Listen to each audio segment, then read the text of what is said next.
Global Housing Report has a frank description for two of Canada's biggest cities. Impossibly unaffordable. Has Toronto become a lonely city? What is this city? What is this city? As some of you may already know, I've been living in this city now well over the last decade, and each year that I've been living in this city, it sort of just feels like it's mentally wearing me down. When I first moved here straight out of high school, I would say that opportunities and career was kind of like the driving force of why I came here. And nowadays, I find myself caring more about the simple things like stability, family, or just attending fitness classes, and of course, drinking bubble tea. And as you would imagine, my priorities as I got older has changed. And the Toronto lifestyle, if you want to call it that, has pretty much stayed the same, which is this constant rat race to the top of your corporation and this feeling of always making as much money as possible to basically not end up on the streets. And I know that may have sounded a little harsh, so let me explain, because perhaps it's because I have lived in other parts of Canada that I've just recognized that it doesn't necessarily have to be this way, and I just noticed people's different lifestyles, what they prioritize, look completely different from like a city like Toronto in comparison to like a non-major city like Winnipeg. This topic is very well subjective, so I'm going to be speaking about it from my perspective, which will probably focus more on the negative aspects of the city of Toronto. However, I still want to highlight that there are many advantages and positive elements about living in the city of Toronto, but these are some of the things that I'm just starting to notice in my life. So before I get into some of the things that I've noticed, I would appreciate if you guys could do me a favor, smash that like button, ring that notification bell, and now let's talk about living in the city of Toronto. Starting with the financials, I think it's safe to say that anyone that's living in Canada right now has noticed the prices of everything going up. From going to your local grocery stores to filling up your gas tank to your real estate having inflated rapidly over the last few years. But there is some good news because earlier this month in June, the Bank of Canada has decided to finally reduce rates by 0.25 basis.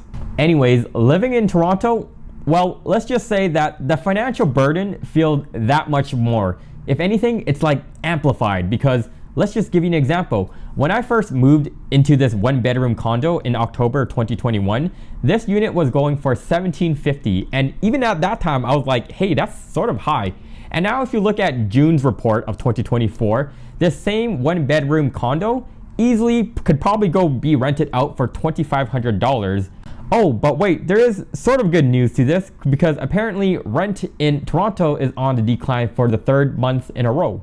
But for me personally, having lived in the non-major cities in Canada, it's really difficult to wrap my head around the idea of spending $700,000 for a condo in the center of Toronto, knowing that same valuation can get me a full detached house elsewhere. And I know that many Torontonians or even realtors will probably justify that $700K, what you're really paying for is the prime location of being in center Toronto, or like that's just what it takes to be part of the big cities and all the opportunities that goes along with it. But like, at least for me, as I get older, I'm starting to just care less and less about all these extra things, opportunities that once upon a time piqued my interest in my early 20s that I just don't really care all that much anymore. At least what I'm starting to notice in my circle of friends or people of my age group is that unless you're born into money or run a successful business, working a 9-to-5 corporate job making six figures, and even with the help of your partner, probably won't be enough, and you'll still find this city being pretty much unaffordable, which is why you're literally seeing young people or young professionals leaving this city altogether. Next, I sort of want to talk about Toronto's competitiveness and pressure that exists from living in this city. So being a very well competitive person throughout my whole life, I found myself very well sucked into this competitive lifestyle. So this was very well shown in my early career path of always wanting to be the best. So like I would say things like, oh my God, I want to be the best IT salesperson. I want to complete as many certifications as much as possible. Like, how dare this person get a promotion over me? Like, it was all ego. And honestly, it wasn't until I was actually laid off from that position that I was basically forced to like humble myself because I was no longer identified by a job title. And in anything, I couldn't even afford living in Toronto. Like I basically had nothing going for me at that point. And if you live in Toronto, you know exactly what I'm talking about. There exists this competitive nature to always do better than others, to make as much money as possible. That one bedroom that you bought for $700K, well, you know, you got to work harder because you want more space, because 1 + 1 is not enough. Like you always just want more. So then I just started to recognize that like how you win in this game is to just not play the game entirely. I feel like a lot of this ties back to financial reasons, just given that this city is almost next to impossible to afford. So like early in your career, so say you just graduate out of school, you kind of create this narrative that like, hey, I need to make more money so I no longer have to live with my crappy roommate. And then you finally do that, and then you're like, hey, I need to like save enough money for a house.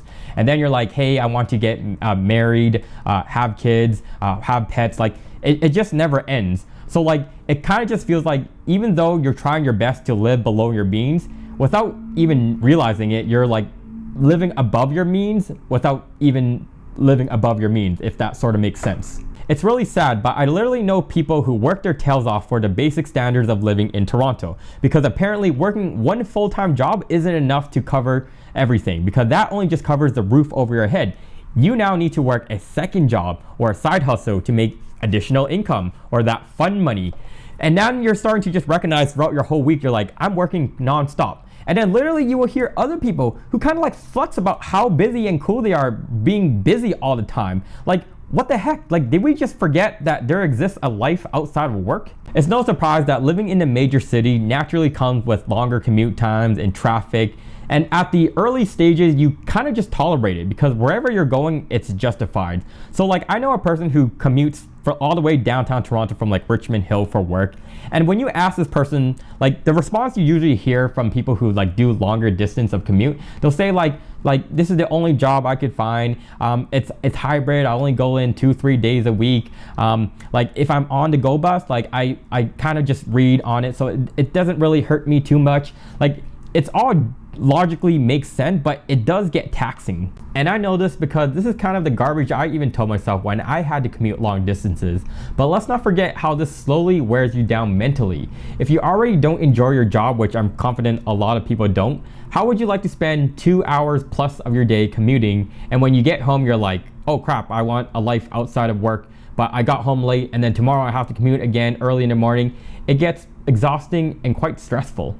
This sort of lifestyle, in my opinion, just doesn't seem that sustainable in the long haul, especially when you're thinking about starting a family of your own. Like, without support, how on earth do you drop off the kid in the early morning, commute an hour into an hour and a half to work, come back home, pick up the kid, and then go home and do every single other task that you need to do in a day? And it's not to say that I've never seen this sort of lifestyle work, but I do notice some things. Like one, I know that people either have a lot of support from their family or their connections.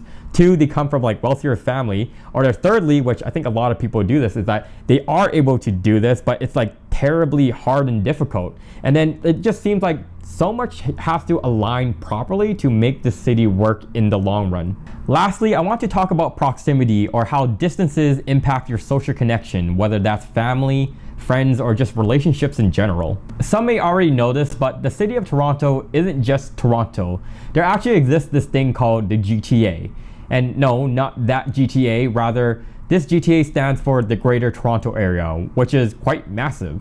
So even I'm starting to notice that people within your circle of friends, as they get older, they naturally will start to move off to different areas. So like if someone is living downtown Toronto and I have them moved and decided that like, hey, downtown sucks, I'm going to move to the far end of Scarborough, like I guarantee you that without any side intentionally doing this, you'll naturally won't be hanging out with that person as often due to proximity. And the funny or interesting part about this is that this sort of ties back to the commuting or even arguably the financial issues about Toronto, because your mind kind of just does this calculation of like whether or not you should hang out with this person. So like, let's just say you really, your friend made plans with you on a Sunday, and like you really want to hang out with them because you haven't seen them in like weeks, but they now live in like, no longer live in downtown, they now live in like freaking Scarborough. And so you're like, oh my gosh, like 1 hour to go to like Scarborough is already one thing, and then like you hang out with them, that's gonna cost you like $30, and then you gotta commute an hour back home. But like, wait,